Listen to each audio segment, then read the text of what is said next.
خطبہ نمبر 56 آپ علیہ السلام کا ارشاد کرامی، جس میں اصحاب رسول صلی اللہ علیہ وآلہ وسلم کو یاد کیا گیا ہے اس وقت جب صفین کے موقع پر آپ علیہ السلام نے لوگوں کو صلح کا حکم دیا تھا۔ بسم اللہ الرحمن الرحیم۔ ہم رسول اکرم صلی اللہ علیہ وآلہ وسلم کے ساتھ اپنے خاندان کے بزرگ، بچے، بھائی بند اور چچاؤں کو بھی قتل کر دیا کرتے تھے، اور اس سے ہمارے ایمان اور جذبہ تسلیم میں اضافہ ہی ہوتا تھا،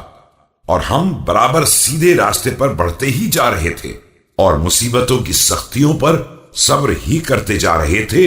اور دشمن سے جہاد میں کوشش ہی کرتے جا رہے تھے۔ ہمارا سپاہی دشمن کے سپاہی سے اس طرح مقابلہ کرتا تھا جس طرح مردوں کا مقابلہ ہوتا ہے کہ ایک دوسرے کی جان کے در پے ہو جائیں، اور ہر ایک کو یہی فکر ہو کہ دوسرے کو موت کا جام پلا دیں۔ پھر کبھی ہم دشمن کو مار لیتے تھے اور کبھی دشمن کو ہم پر غلبہ ہو جاتا تھا۔ اس کے بعد جب خدا نے ہماری صداقت کو آزما لیا تو ہمارے دشمن پر ذلت نازل کر دی اور ہمارے اوپر نصرت کا نزول فرما دیا، یہاں تک کہ اسلام سینہ ٹیک کر اپنی جگہ جم گیا